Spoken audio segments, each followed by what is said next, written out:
उजनी धरणाच्या स्थानिक पाणलोट क्षेत्रात पाऊस झाल्याने धरणात पाण्याची आवक वाढली आहे. त्यामुळे पूर नियंत्रणासाठी आज सोमवारी सायंकाळी 4 वाजता उजनी धरणाच्या सांडव्यावरून भीमा नदी पात्रात 1400 क्युसेक पाण्याचा विसर्ग सोडण्यात येणार आहे.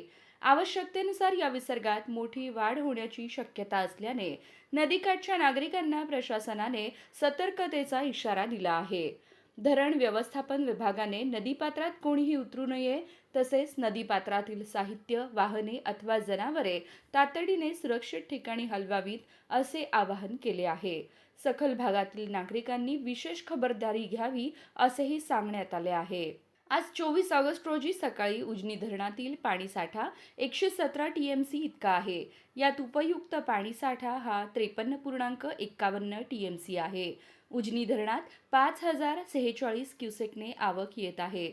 धरणातून सध्या वीज निर्मितीसाठी 1600 क्युसेक, बोगद्यातून 900 क्युसेक, मुख्य कालव्यातून 2500 क्युसेक, तसेच सीना माढा व दहिगाव उपसा योजनांसाठी अनुक्रमे 210 व 110 क्युसेक पाण्याचा विसर्ग सुरू आहे.